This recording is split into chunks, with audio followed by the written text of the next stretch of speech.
Welcome to another edition of Are We Clear Yet? Where seeking clarity through dialogue is how we move. I'm so glad you came to join us for this show. I got a couple of my brothers in the room with me. I got Al and I got Dub.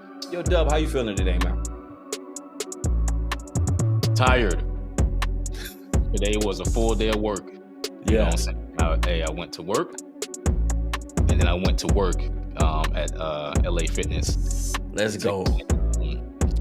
To get in that. One time for all my LA Fitness people out there. You know what I'm saying? That listen, the best mental therapy money can buy. You hear me? That's something that I always say as well. Yes, sir. So, I'm tired, but we here. We here to record another episode for the people. Another episode of the #1 podcast in all of the world. Al, how you feeling today, brother? Brother, I'm feeling inspired and motivated, man. Our last pod, man, we were talking about Bob Marley, and there was a quote in the middle of everything. I went back and rewatched some documentaries, and Bob said, "My life matters more for what I can do for others more than it matters to me from my personal gain." And I think if everybody thinks that way, man, this world's going to be a better place. Just loving that. Taking on that mantra from Nesta one time. Yes, one love. I like that. And by the way, glorious cap you have on. If you don't know, people, when you see that red flaming basketball, that is the Miami Heat. Respect. We're not going to talk about that other hat. Oh, I want to know why. I want to know why Al decided to wear a championship hat on the same episode that I decided to wear mine. Listen, we'll save that for another podcast. You know, they say imitation. Truth be told, you want to ask it, I'm gonna answer it. No, wait a minute. Go ahead. I mean, we just happen to support cities with championships, bro. All of our hats got championships on them. So what we gonna do? Okay. Well, full disclosure, this isn't a sports team. This is a Inglewood, California related hat. Shout out to all our California listeners. I love me some California. I love me some SoCal, Los Angeles, San Diego. What's up, y'all? Well, I can say Al's hat looks a lot more fresher and newer than mine. What is that? Is that the 2013 championship? 13. Yeah. This hat is from 1997. So we're talking 27 years old. So this hat right here is older than some of our listeners. But as you can 100%. see, it still fits pretty well. That vintage. I love it. Indeed. I love it. We had such an amazing time in a show last time. You know, we were talking about the biopic. We were talking about some of those issues within any marriage throughout the world. That issue of infidelity, conflict resolution, all those types of things. Lots of relationship type topics that kind of came out of a movie. And by popular demand, we're going to dig a little bit more into relationship related issues. Both in marriage and not necessarily in marriage. And so one of the things we wanted to jump into today is timing. Now, when it comes to whether it's a man or a woman, we're three men here. So for the sake of at least to get started, for the sake of from a male point of view, is it a matter of timing with regards to when someone is ready to commit, or is that just an excuse? Or is that a genuine factor in deciding, well, I'm ready or I'm not ready to be in a relationship? Does timing actually matter? What do you guys think? I believe there's a sincerity in it. If in fact that's what we're doing, are we seeking to build? Are we seeking to grow? The part I think where timing becomes a negative or becomes a play is when a guy or girl goes into a relationship knowing that they've got no intention of facilitating a mutual situation. They're just going into it because it's convenient. This person's buying me stuff. This person's getting me stuff. When I'm with them, I'm recognized, but I'm just in it for what I can get from it, but I'm not interested in building with somebody else. Yeah, it seems like there's a certain level of genuineness that is required in the whole situation and intention. I mean, Dub, what do you think? Well, I would say this. I saw one post on social media where one guy was saying that um, it doesn't take a guy 5 years to know whether or not, you're speaking about timing. It doesn't take 5 years for a guy to know whether or not he wants to marry someone. You know, and he kind of echoed a saying that I've heard of a lot, where people saying a guy would know right away. I still think that, although I agree it doesn't take 5 years, I still do think that timing does matter. I think that it takes a while to know somebody, to learn somebody, to vet somebody. It takes more than just 6 months or more than just a year, in my opinion. Now, have there been people who met and got married within 6 months and have been married 20 years because, after that? Sure. But my thing is that the norm? Would you say that those marriages are lasting more than some of the marriages where people took the time to learn each other, and to make sure that, listen, this is a life decision, okay? And I think that's what gets lost in a lot of this. This is a major life decision to decide to spend the rest of your life with an individual. That is a major life decision. And there's a lot of outside factors to consider, finances, kids, and just where everybody is at, with their standards and what they're looking for in a mate. That's a lot, I think, to unpack and to uncover. And I feel personally that you can't just be making life decisions within a short period of time. You need time to learn your partner. It's interesting. Oh, sorry. Go ahead, Al.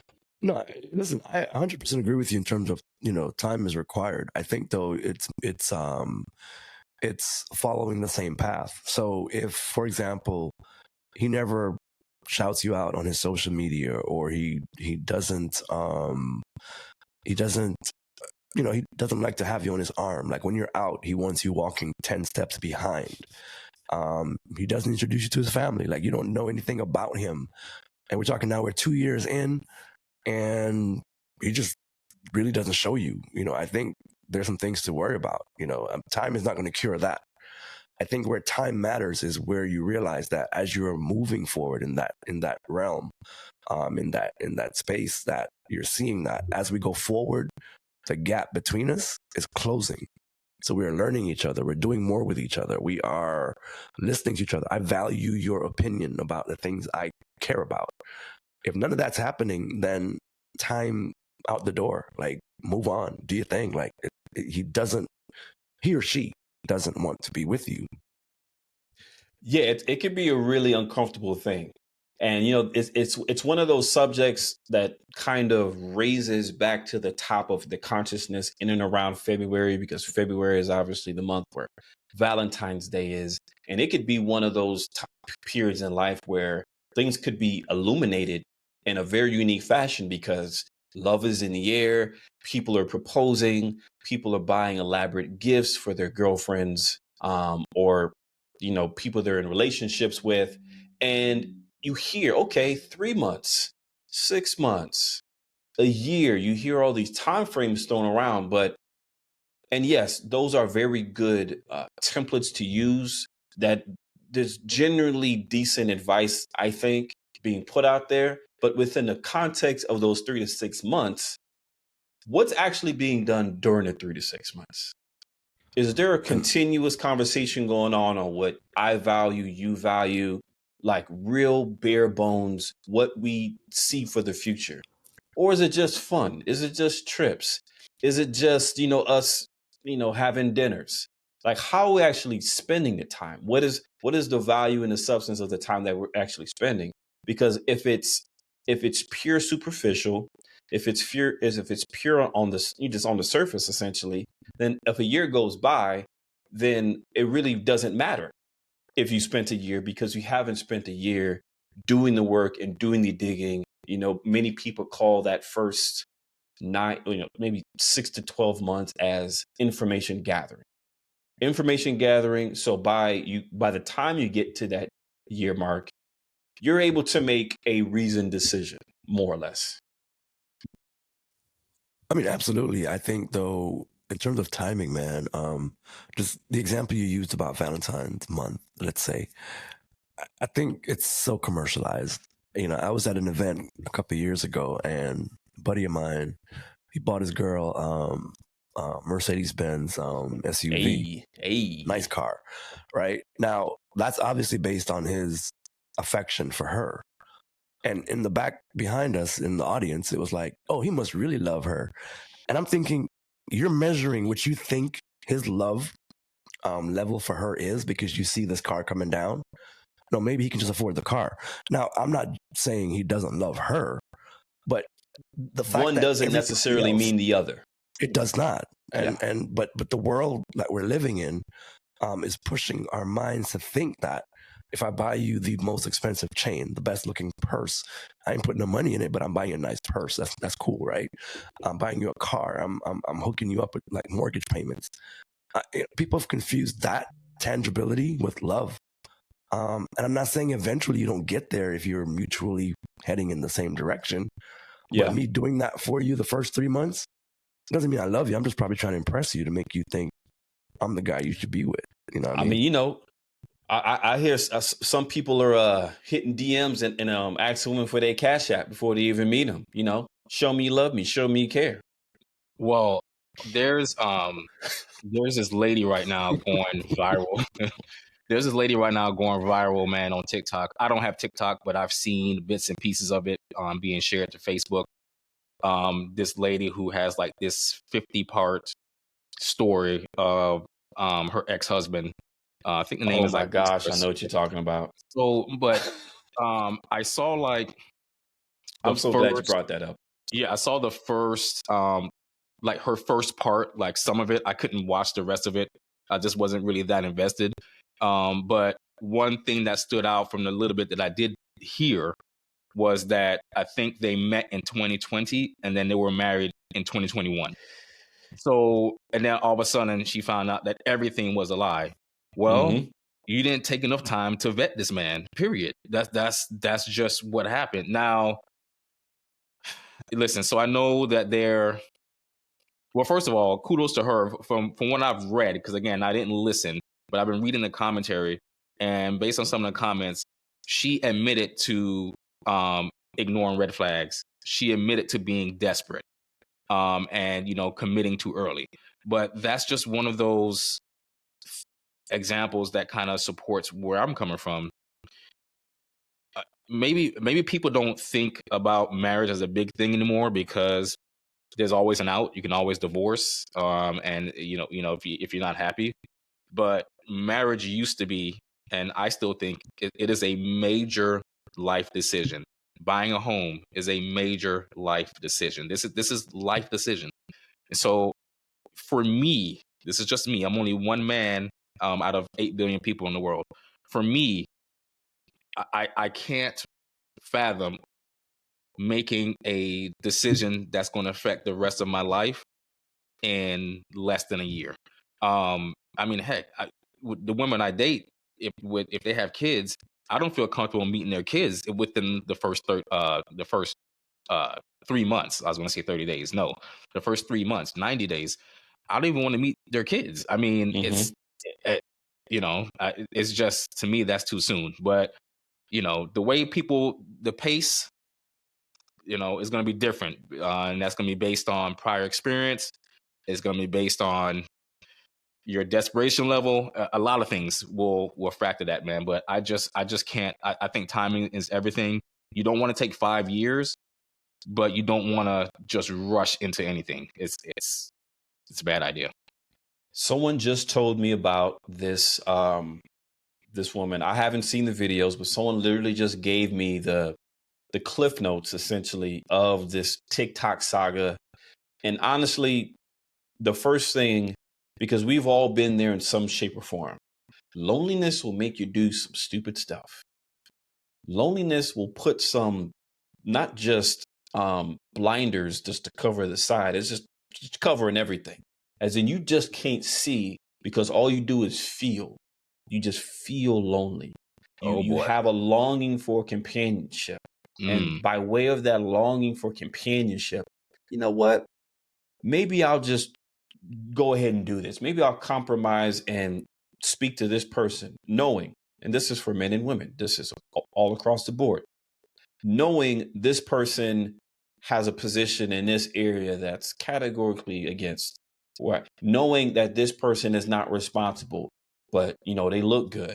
They could wear that outfit a certain kind of way, and after you leave their presence, you're still thinking about them. Loneliness and the desire for companionship and the desire to just not be by yourself is a heck of a drug. And that pandemic, there's a lot of beautiful stories now that have come out of that. People were meeting genuinely online and cultivating these like beautiful relationships, and then eventually meeting after the whole quarantine thing. And I love those stories. But then there's also a lot of stories about this, similar to this young woman, where again, I don't know her. I'm just gleaning from a distance essentially. But my impression, because it's a very human and natural thing, is that longing to be joined with someone could be a heck of a drug. What do you think, Al? Yeah, I mean, I think what's crazy is I think even if you put it up on a billboard, LED lights, get some satellite feeds going, I think for some people it's not going to matter, man. Your friends are telling you and you just don't want to hear it, and I've always said about my brothers, I don't even call y'all my friends, man. Like, if you can't see something and tell me about it, and I'm not gonna listen to you, there's no point in us being brothers, no point in us being friends. I gotta at least hear you. I gotta at least hear it, evaluate it, see it, give it some time to see if it manifests itself in the way that you need me to see it. But I think there's some people who they're love struck, love sick. I don't know what the words or the new hip phrases might be, but I think at the end of the day, like, yeah, a lot of stuff gets blamed on the pandemic, man, and the whole, I was lonely and I had mental health issues and I just needed something to help me get over and blah. No, you're dumb. Well, I'm just saying, like, yeah, not real quick. I just think, come on, like we are.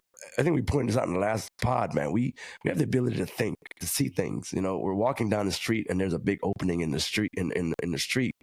We don't walk and jump into it and say, "Oh my God, it's really there." No, we saw it. Like, we know it's there. Let's go around it. Let's build over it. Let's figure it out. But I think we're just, I don't know what's happening to society, man. Go ahead, Dub. well, Al said we have the ability to think. That's the issue. A lot of us aren't thinking, or B, we're thinking with the wrong tool. For instance, right? Hey, yo. God put, in his infinite wisdom and his perfect design, he put quite a few organs in our body, right? One of them being, a heart. The design of the heart is to pump blood through your body to keep you alive. You're not supposed to make decisions with your heart. He gave us a brain for that. Yes, sir. So two separate organs designed to do two separate things. So we're supposed to do our thinking with our brains, not with our hearts. But the problem is, too many times, we think with this, and that's what leads us down these rabbit holes. And I mean, it supports your point, Dean, that that loneliness, that feeling, that flesh, that it's, they're not listening to their friends who are trying to have them think clearly, remove the fog, remove the clouds. All they know is that they love that companionship at night. They love talking to him or her. They love spending time. They love, bedroom time, whatever the case may be. And so it's, everything's coming from here and not enough is coming from here.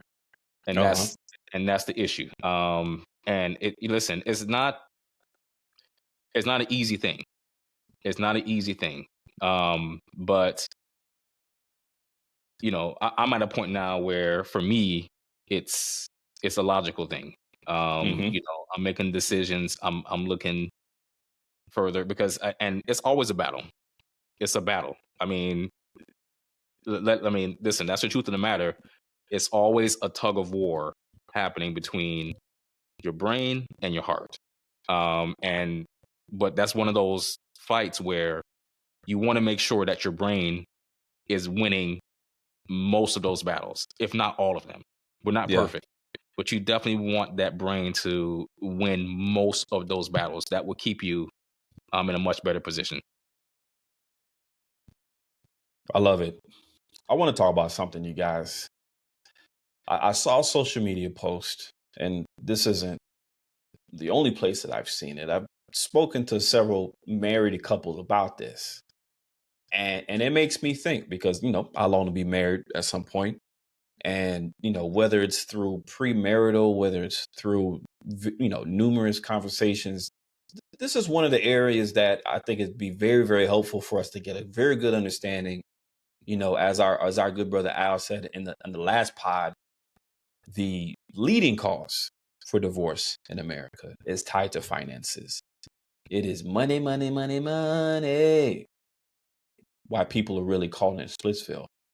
And so I saw someone was calling into a radio show and effectively confessing that she has ran up an $85,000 tab doing, I don't even know what she was doing. Maybe y'all saw the post and y'all could tell me what she was doing. But the husband did not know. And you can kind of hear just like the sheer just kind of guilt in this woman's voice. I mean, she felt bad about it. And it just, this is something that's kind of been in the whole atmosphere about, once you're married, it's our money. It's not your money. It's not my money. It's our money. And, some people have certain allotted accounts for this. They might have an account to handle like, treating your house as a business. You might have an account for operating expenses. So, X amount of dollars has got to go in there.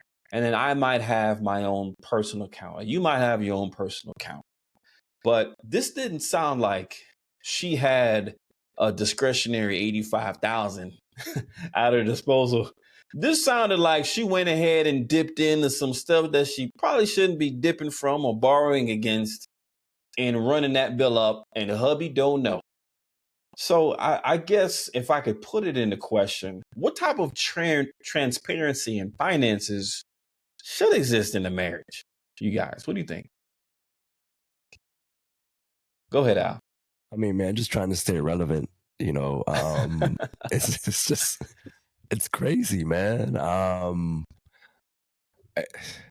hate to say it. I'm a guy, man, and I hate to say it, but it just gives guys reasons to pounce, give guys reasons to just utilize a lot of these women because they make it so easy, man. It's not a lot of thought process in intimacy. It's really, I see you, let's go do it. And that's it. Like, it's not. So it's not you're saying he probably picked wrong. He probably picked wrong. He's saying yeah. He's saying yes. That's crazy. My thought process, man, is do what works best for you. You gotta remember, man, it's so many people here on planet Earth. Everybody's not gonna think the same. Everybody's not gonna operate the same.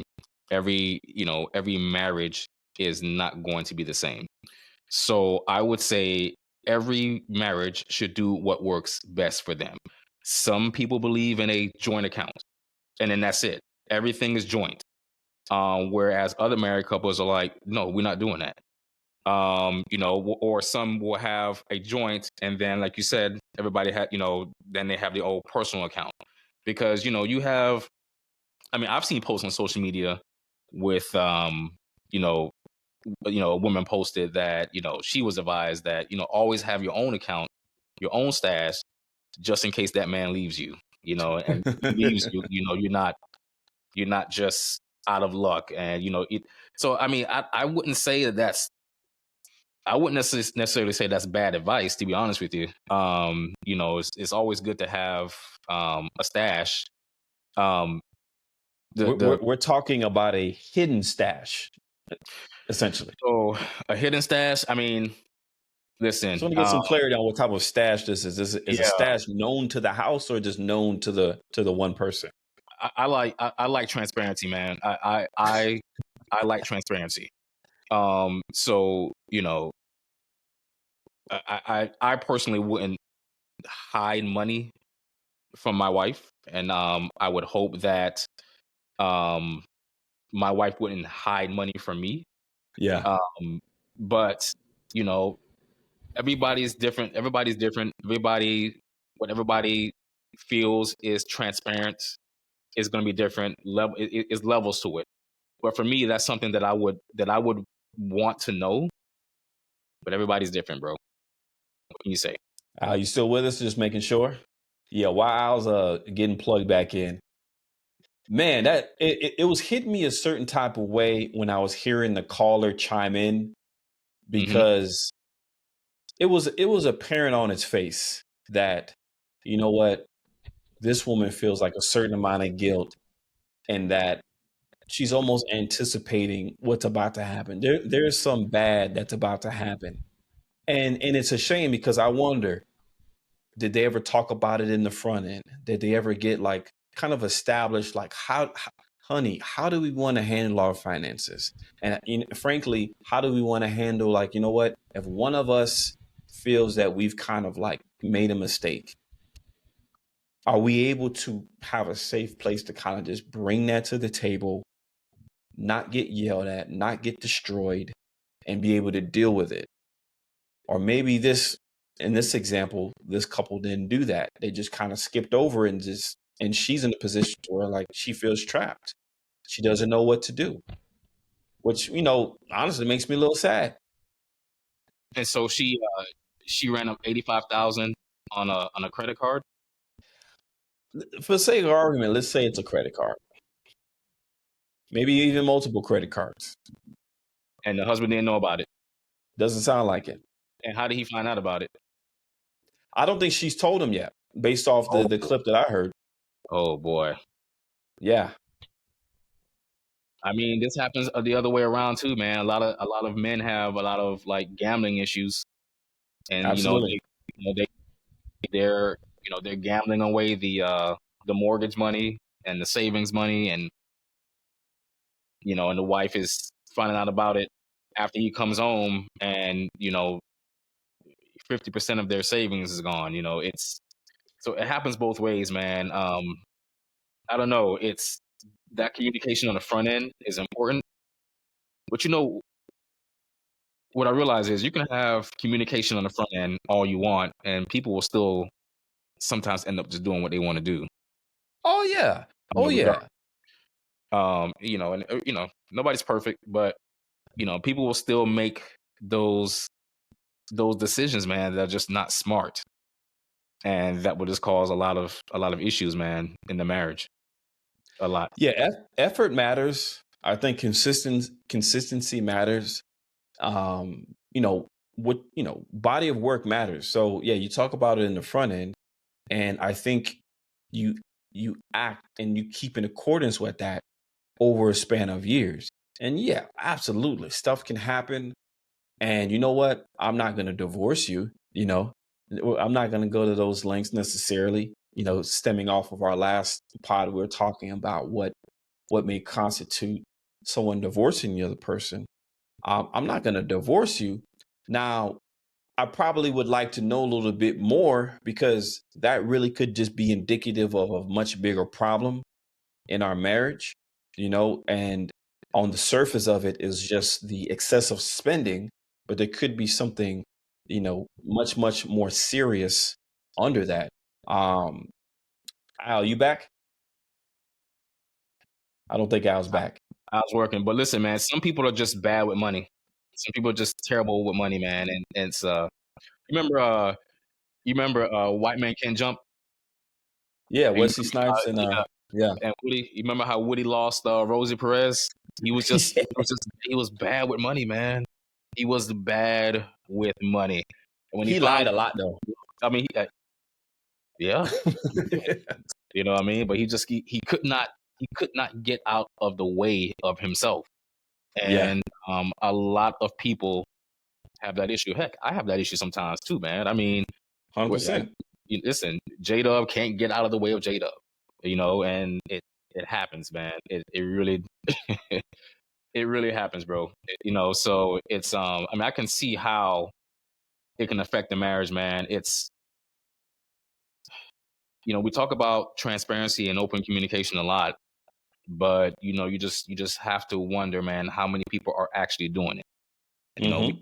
we can make the posts on social media, we can share the memes, we can share those black and white you know, word quotes um all up and down through social media, but you know, are these lessons and are these words of wisdom, are they actually being applied?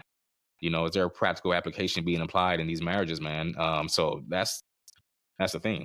I mean, you mentioned, but let me ask you this. Yeah. Switching gears a little, just a Let's do slightly. it. You mentioned that right before this segment, that you want to get married yourself. Yes. Let me ask you this: if I was running a business, skydiving business, right? And you know, as you're signing your waivers and everything, I happen to mention to you that only 40% of these parachutes open. Of all my skydiving trips, only 40%. Let's just say 43%. Only 43% of these parachutes will open if you jump. Are you coming on my trip? Are you skydiving? I'll have to decline participating if the risk is potential death. Yes. Okay. So with that being said, with only 43% of marriages currently surviving, why is that a risk that you would take? I mean, because Well, you know, a divorce can also mean death too. But I'm just curious. yes, and very rare case. In very rare cases, you know, you have some domestic matters that turn into a homicide. You know, no doubt, and we're not hoping for those whatsoever. But I desire it because of what I believe marriage is and what it means, and the covenant that it represents, the union that it represents, the friendship that it represents. It's potential to impact not just our own family, children, our brothers and sisters, but marriages impact communities. Marriages impact cities. There's strength in marriage. Like you can build wealth, more efficiently within the context of marriage. Our government actually, from a multiple points of view, whether it be taxes, etc., incentivizes marriages.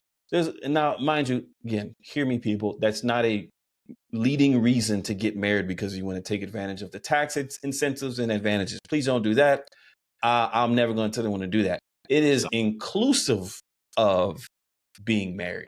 And I think there's something to that. Now, the government gets it wrong a lot, but sometimes they do hit it right on the head where they do try to incentivize certain institutions, if you want to use that word, that are very good for the community, that are very good for society. So those are just some of the reasons why I want to get married. Now, mind you, I want to choose well. I thought I would have chosen well by now. That hasn't quite worked out, but I want to choose well, and I ideally only want to do it one good time, just once. That's all I only want to do it once, and I want to do it with someone with, obviously it doesn't. I don't want to marry myself. I want to marry someone that is, in the very least, in alignment with where I am. That doesn't mean same. I'm more so speaking of a congruence, not identical. Okay. I kind of went off subject there. I'm sorry. No, I mean, that's actually pretty good. I mean, and what I can say to you, brother, man, is you're.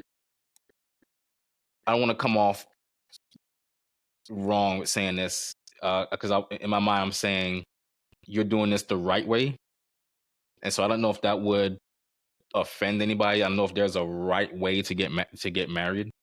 So maybe I should take that back. Maybe I should just say, you've put yourself, I would say, in a more advantageous position to now shoot. I mean, you know, you got your career, you got your crib.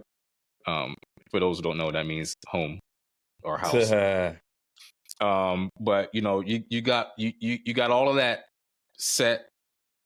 You got a solid foundation to now where it should be easier now to bring someone into your life, because there's a lot of people out there right now, man, that are dating or trying to date and trying to get to know somebody, and they're just not in a position to do this.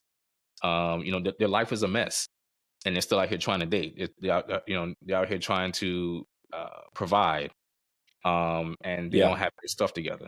So, you know, I would say, man, you're over 30. Yes, sir. Up there. You know, which I think is a plus, and you have a solid foundation, man, to bring someone in. What I will say though is, you know, that's also not going to come with some standards, and I'm sure that you have your own standards that that you're going to apply to any, you know, prospective, you know, woman that you would consider, you know, proposing to. Yep. So those standards that you have, is it, you know, will you allow loneliness, you know, going back now, circling back, will you allow what you're loneliness doing to have you adjust your standards here and there, just so you're not alone? You know, like, are you gonna give more of a leash or more of a leeway to kind of combat the loneliness, or are you gonna just stay to your standards that you have set for yourself and for your future partner? I would say I definitely have values.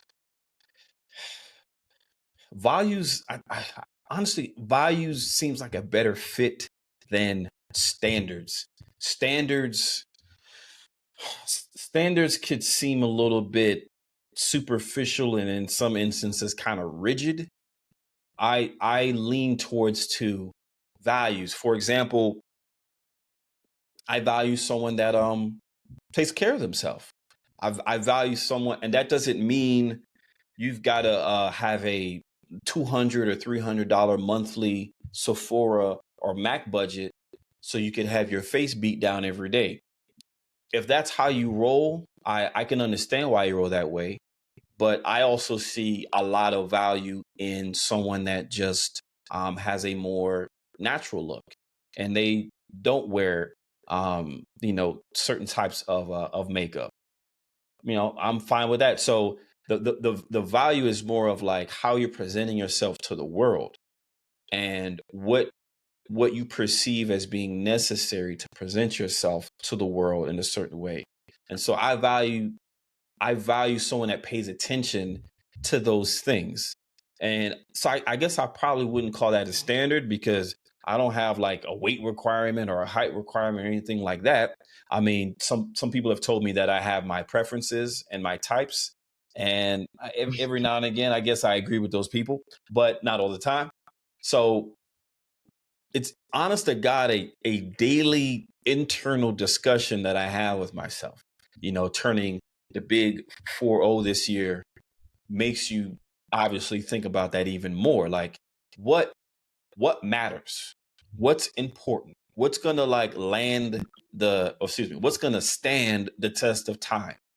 What's going to what type of attributes highlight a person's character? Because I care about character. I care about integrity. I care about humor. I care about a zest for life, enthusiasm. All those things I value. So I kind of call those values more than standards. Obviously, you know, faith is a big one too. Like if you are purely into the spirits and into vibes and rocks and stuff, that's probably not for me. And you know, I hope you find whoever you're supposed to be with, but that probably won't be with myself. Oh, you don't like the chakras, man?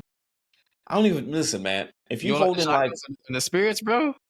Look, man, if you want to horoscopes, if you want to burn herbs and wave them around, and you know, have a faith based off of vibes and energies and rocks and stones and gems, you know, all power to you. This is America, baby.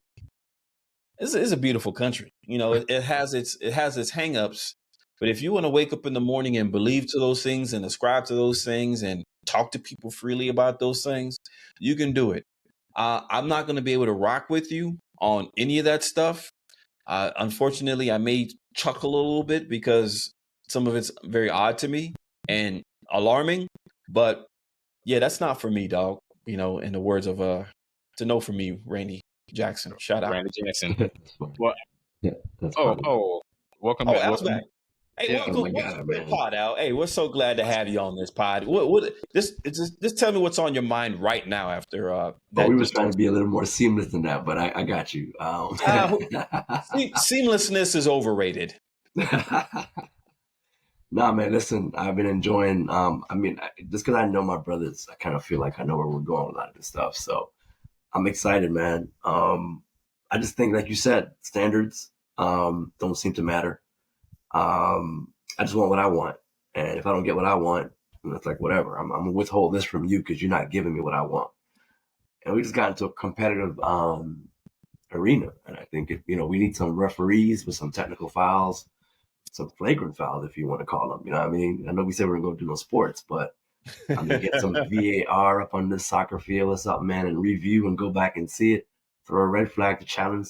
I just think we got to get to a point, man, where a man and a woman, deal with stuff as a man and a woman. Social media, man, it's crazy for me, bro. I see so many people living their life through social media. I don't know. I don't know anymore, man. No. Let me if I could touch on that real quick. Social media is a beautiful thing. Social media is this. It's a microphone. It's also like a television screen. It's things you could put in. It's things that you can. It's a place where you can receive from. Right. And unfortunately, it's kind of leveled. It's made the world a lot more flat. It's leveled the playing field with regards to speech being made, speech being received and heard. Unfortunately, the way our brains, going back to the organs in our body, our brains can hear something that sounds sweet, something that sounds clever, and it be completely destructive to your actual life, to your actual lived life. It could be presented with the nice lighting, the nice color design. The person could be dressed very nicely. They could be in a studio on a stage, and they can say something to you that's not corroborated by any science, not corroborated by any well-respected literature, etc. And it could sound so good that the listener can take it in and they will run with it. Run with it. All the while it being something wholly destructive to your life. Once it's applied to your own life, it is completely destructive. It's oftentimes, unfortunately, it's missing a step, because I may hear something. It needs to pass through at least a couple different filters before I even think about applying it to my life. And maybe that's a topic for another show, but I say all that to say is I use social media. It is a resource. It is a tool. But with regard to how I'm relying on it to guide and conduct my life, especially with respect to my relations with the opposite sex, I'm taking everything with a big old grain of salt, because in reality, I can learn from someone let me put it this way, I can get wise counsel from someone that has been divorced. I can get terrible counsel for someone that currently married. That could actually happen. Whatever I receive from either of those parties, I need to take that in with a grain of salt and process it on my own and run it through some various filters to make sure that it could be applied to my life properly. And I would only hope that whoever the good Lord pairs me with, they don't have to think about it exactly like that, but they would have somewhat of a congruent and similar approach to whether it's social media, whether it's some joker on the street, or whether it's someone in their own family. So in something like this, then it's the consequences of not tending the garden in the sense of, all right, so I saw this on social media. It's either something I need to add to my soil or something I need to discard or something I need to maybe have sit on the shelf a little bit longer so I understand the context. Because a lot of what we do in terms of building, there's no building that starts from the roof down. You know, we literally start from a foundation up. And they're individual bricks that come into play. Well, nowadays they're raising entire walls, but in essence, you can't put the roof in the air. It has to have something to sit on. So Yeah. just like the plant, you got to water it, you got to feed it, you got to prune it, get rid of some of the dead situations and care for it. And if we stop doing those things and only relying on out of context, out of favor information that does not apply to my life directly, then that could be definitely a problem. You also got to remember too, sometimes there's multiple solutions to an issue. Right. So remember that the people who are giving you advice, it may not work for you. Like their solution may not work in your case. You know, you take it. If it can be applied, you apply it. If it can't be applied, you have to figure out something, you know, that's going to work for you and your potential spouse or your spouse if you're currently married, you know. So there's always multiple ways. Well, I wouldn't say always. I don't want to speak in absolutes, but most times there's different ways to solve an issue or to tend a garden or to, you know, the proverbial skin a cat. You know, so it's taken. Listen, we could take this to church, right? In church, nobody can tell me that every single Sunday they get everything out of a message. You know, every preacher that stands up and preach every single Sunday, they get something. Right. I would just say, I don't know, to me that would be disingenuous. Sometimes a pastor will speak up, will stand up and speak, and you didn't get anything. Right. And you know, so it's listening, reading, and taking what you think can work in your particular situation, and then trying to apply it to your situation to see if it works. If not, then, you know, that's why you need a plan B and a plan C. If I can jump in there real Hold quick. on, I thought you were about to say something else. Hey, Go ahead. hold on. Wait. No, let's not do it. I want to say, yeah, even going back to the church analogy, I think there are times when you come in and it may be the praise and worship that gets you. The sermon doesn't get you. And it comes back to a willingness and an openness to receive, right? Yeah. So if the person you're dealing with isn't open to receive, chances are a lot of what you're planting is not going to go on fertile ground, right? The other thing you talked about before was sometimes when we tell a story, we don't tell the whole story. So the advice we get is based on the context that we set. So I'm going to tell you what my problem, my relationship is, but I'm going to blame my girl. I'm not going to tell you that I made her do it, right? So you're going to give me some advice or us some advice that's going to come across like, you know, it's just her. It ain't got nothing to do with me. Yeah. But I'm like, yeah, that's cool, bro. Let's snap it. Let's make it happen. And at the end of the day, that advice will not work simply because the background, the context is not set in a way that offers us the openness or willingness to receive truth on truth. That makes sense. Well, Dean, let me ask you this. Yeah. You know, with meeting your mate, I mean, you know, again, going back to that 50-parter that we mentioned earlier with the lady on TikTok, one of the things she said in the little bit that I saw was that she met the guy on online dating, and she was saying that she'll never do online dating again.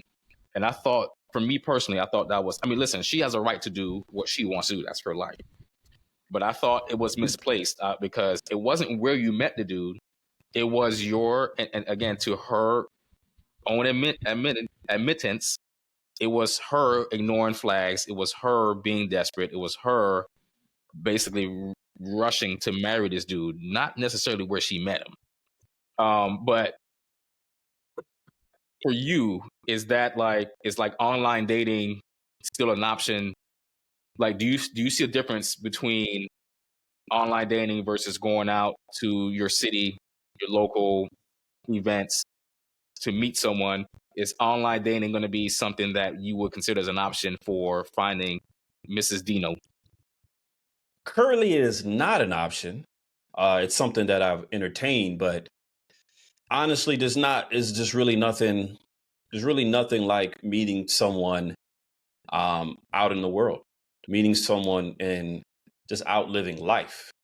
So, online serves its purpose. It serves its purpose, but I don't think it's something that I'll ultimately rely on for a spouse. But there remains to be seen. Well, It really does.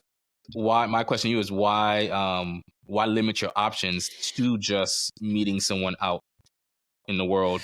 Because basically it's just online dating is just another resource that you can use. Yeah, I've used it. I've 100% used it. It's just a matter of, will it be? So currently, it's not something that I'm using, but it's just a matter of we'll see. Maybe I'll open up that door again, but currently, no. Yeah. My advice to you. Yeah. Remember, we just talked about this. I wouldn't limit your options. So take that for what you will, and that's just with your preferences and with the manner of finding a woman who meets your preference or your standards or your values. I would not limit your options, because at the end of the day, the same due diligence that you need when you meet someone out organically, you need the same due diligence that you need for when you meet somebody online. You just want to, because eventually you're going to meet that person online if it goes anywhere. But when you meet them for the first time, you definitely want to meet like in a safe spot, public spot, whatever the case may be. But at the end of the day, for most of these dating apps, you choose when you give your phone number out on most of these dating apps. You choose when you decide to meet. You choose where you want to meet. And so you still don't know the person. Whether I meet this person at a event, if I meet them at the bread aisle in Publix, I like to use that one a lot. If I meet them at a house party, you can get, that initial face-to-face talk with them, but you still don't know that person. So you still have to exercise the same due diligence with the person you meet organically than you do with a person that you will eventually meet online. So I personally would not limit your options, if Dean can still hear me. But here's my question for you, man. Hold on, I'm back. Technology. It's raising its ugly head tonight, bro. It's raising its ugly head. Oh, sorry. Go ahead, Al. No, can I say something to you, J-Dub? Like in essence, yeah. Now, if this online platform was above board, and what I mean by that, for me, my experience is that most people online are looking for a fling. That's just what I've seen. Like that, so the majority of my experiences are that, right? I'm not saying there are one or two in the background that may, hey, I'm looking for something long term, but it seems to me just like, hey, let's hook up. If I swipe left or swipe right, you're in my city, we do that. I don't know sometimes that's the best way to meet somebody. I'm not discounting it. I'm not diminishing it. I'm not saying don't do it. I'm saying sometimes if we create value or integrity within the platform, then for sure that's another option. But when you remove some of that, because it just becomes, it's my playground, and it just opens up my ability to play some more, it makes it hard for somebody who's really looking to trust that system. I don't know if that makes sense. If you understand what I'm saying. It's just a medium, just like social media, right? Because we like to blame social media, right? But social media is a dating app, by the way. Yeah, for sure. Man, how much time you got? We don't have much time, because you're about to open another can of worms. But let me. Social media can be a problem, yes, but it's the people using social media. It's just a medium. And dating apps is just another option to meet people. Now, everybody is not going to sign up for the same intentions on these apps. That's why they have you fill out these, questions about what your intentions are. Now, from what I understand, Hinge. I mean, I was on Tinder heavy from 2015 to 2018, and between Tinder and Facebook Messenger, life was good. Life was good. But fruitful.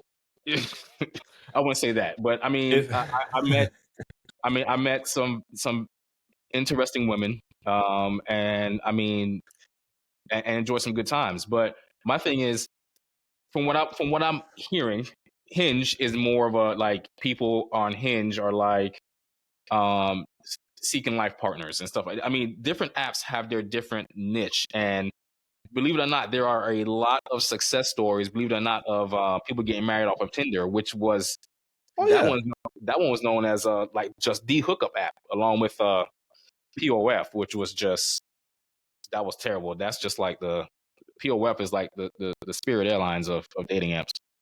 Oh man.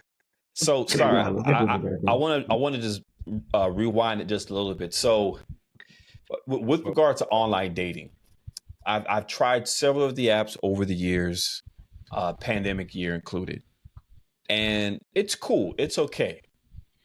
And I'm just gonna go over a few. This is not really what the pod was supposed to be about, but we're here. I'm just gonna go over a few of some of my maybe gripes.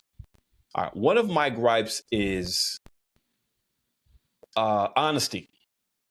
Okay, many of the profiles and the users of these profiles are not honest. One of the things they're not honest about is how they look currently. Now, someone might say, "Oh gosh, Dean, you're so superficial and all you care about is looks." Okay, this is what I have to say in response to that. You are being deceptive.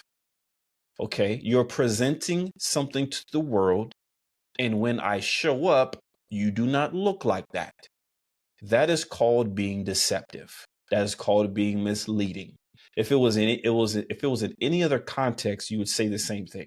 If I wrote a letter to you and it had certain words in it and it depicted a point of view, and then I showed up at your house in person and I said something completely different, you know what you would say? Well, Dean, you had wrote to me that such and such and such and such.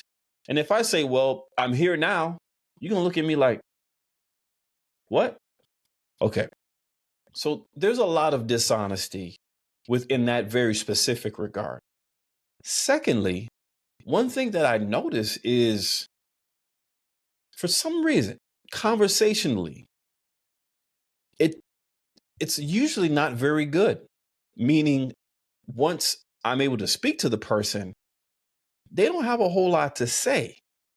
It's almost as if many of them, and maybe I'm just picking wrong, maybe I'm matching wrong, many of them are still they're in this guarded kind of thing. And it's very hard to kind of like learn and get to know because of these kind of walls and stuff that are there. Because from my point of view is, you're joining an app so you can meet people, you can get to know people. You kind of want to get straight to the point. That is why you're on the app. The one thing that I love the most about the app, it makes it very clear that I'm interested in you and you're interested in me. It kind of hits that, just hit the mic there. It kind of hits that check mark off from go. Versus if I'm at Target and I'm walking by the electronics aisle, I look at you, you look at me. I don't know if you like me. Maybe there's something there that makes me a little bit hesitant to approach or whatever. I've just made that scenario up. With an app, it's like, I saw you, I read, I listened, I hit yeah. You saw me, and the same. So ideally, that kind of threshold interest requirement has been fulfilled. And so now it's like, okay, now let's really see what's there. Let's peel apart some things and see what's there. See what you like, what I like, what you've done, what I've done, your past and your family, and what was it like growing up, wherever, all those kinds of things. But unfortunately, and again, this could happen in the offline realm. You start to speak to people and there's not a whole lot there. Now, that's not online's fault. That specific thing isn't online's fault. That could happen offline. And so just to answer your or to respond to your comment earlier, I don't know if I'm forever going to be off of it. It's just currently that I'm off of it because, to be quite honest, I won't say that the pickings are slim, but honestly, my eye is kind of trained for certain stuff, being that I've utilized it for several years. And now I'm just seeing a lot of the same stuff that like they just there's essentially warning me to not even bother. So currently, as it stands, I would much rather I would much rather just meet you at a thing, or maybe have, if I'm at an event with a friend that I trust. I know people that are in relationships or married. They're just inviting people over their house or inviting people out to stuff. Honestly, I love that kind of stuff because, hey, we're all here. This is not some weird matchmaking thing. It's really just it's just kind of like an app almost, in a sense, where let's all be in the same vicinity where we could be seen, where we have the option to engage or not engage, and we can just kind of see what happens. I like that. Obviously, I don't mind meeting people at events and all those kinds of stuff, but the app thing has obviously not worked because I'm still single right now, and I also haven't had a girlfriend through it. So even more evidence that it just hasn't really worked out. Thus Well, far. can I touch on your two gripes real quick? And because we're running over in the pod, but let me touch on your two gripes real quick. First of all, let me say this loud and clear. I actually prefer to meet someone organically. Like I actually prefer to be at a house party or at an event and meet somebody. I prefer that. But if I was like in the market looking, I don't think that I would just not have an extra resource, which is what I just think online dating is, just an extra resource. But I just want you to know your gripes are very valid. The first one, you do know that you can also get catfished organically too, right? Like you meet her at Target, Club Target, we used to call it in Atlanta. And man, oh my God, that Target in Camp Creek. Camp Creek. I don't have to say anymore. If you know, you know. The Target in Camp Creek Marketplace in Atlanta on a Sunday. Any day, really, but on a Sunday. But anyways, you can meet someone in Club Target all made up, and the next time you see her, you're like, is this the same person? But that's the thing, Dub. You know what's funny? They be in there just plain Jane in it, and I like it. In Target, yes. Yeah. I don't never see anyone that's beat. Every now and again, if it's like a Sunday or something, okay, or maybe like on a Friday night, before then I might see them already beat down. But 75% of the time, they are just normal plain Jane in it. And frankly, I love it. Yeah, let's switch it to where they're in spots where they are kind of beat down, and then you see when they're plain Jane and you're not really feeling the plain Jane, so I get it though. I get that gripe. I get the second one too about the conversation. That happened a lot where it starts off really, really, really good and then it just kind of dies off, or it never really gets off of the ground because of that guarded, and like to your point, if you're so guarded, why are you on a dating app? What are you doing here? Like why are you there? But again, that can also happen in real life. Listen, people get bored. I mean, people, men and women, they get bored. I mean, again, bringing back social media, I see posts all the time where people openly admit, listen, what we doing? Because I get bored. So people get bored, and that's what happens. Yeah, and I hear you 100%. I suppose if I'm gonna go through the motions, because that's effectively kind of what they are. If I'm gonna go through the motions, I think I much more prefer to just see it in live 3D. And again, I'm pro Hinge. I've met some cool people. on Hinge. Really nice young ladies. Love meeting them. Just didn't work out for a variety of reasons.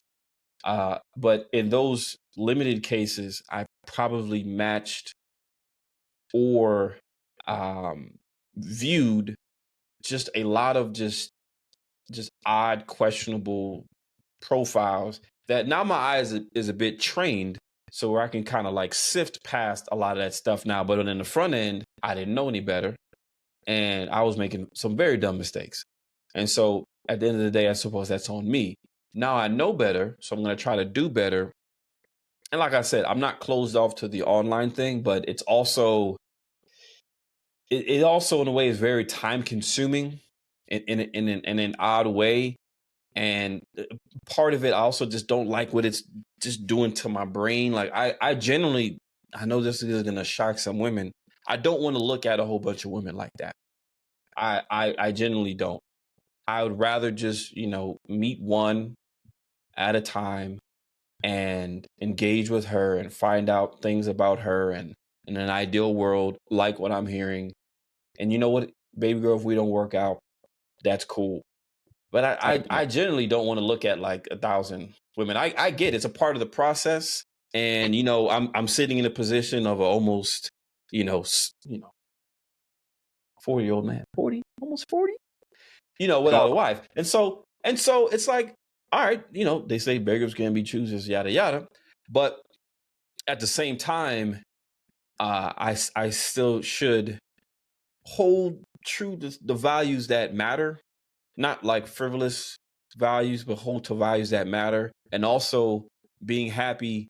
I don't want to use the word happy. That word gets kind of misused quite a bit. But I need to be genuinely content and satisfied and confident with whom I'm choosing. And I would hope that they would do the same. I get that, man. I get not wanting to talk. It can be daunting trying to talk to, trying to carry on 6 different conversations with 6 different women. I know there's a lot of guys out there who can do that. They've had their teams. Listen, them not just guys. Some women are very skilled with this too. So it's a people thing. There are people out there who are very skilled with having a team. I suck at that. I suck. I mean, I've tried that a couple of times, and right away, members of the team were able to figure out that, they're just getting the short end of the stick of J-Dub. Because I just can't, I can't carry on the multiple conversations, and give everybody that time and effort. So I get what you're saying on that part, brother. I get what you're saying. Yes, sir. Yes, sir. How we feeling? Definitely not online.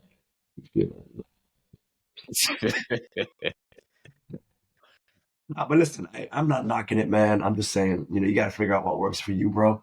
Like you said, you're at a point where you want something tangible, something you can hang on to. I would say this, man, if you've waited long, I don't think you're rushing this up. And so for you, it's got to be the right situation, right. The right circumstance. That's right. And nowadays, vetting is really important. So, bro, we here, man. That's why we bros on the pod. Right. Are we clear yet? We're trying to make it clear. We're trying to let people know that we're here and we're not single-minded. That's what I want to say. We're not single-minded. We understand a lot of dimensions out there, and we want to say it so you hear it. Maybe us saying it helps you hear it differently. So we're here to make it clear for you. Yes. Yes. Take your time, young man. Take your time. I will take my time. But at this time, we're going to say bye to y'all. We're so glad you joined us on this episode of Are We Clear Yet? Please be sure to like us, share us, drop a comment. If I or any of my brothers said something crazy that you need addressed, you tell us. We want to hear from you. And until next time, we love y'all. Later. Yeah. Go Broncos. Dolphins all day. Didn't do that. Let's go. Oh my God.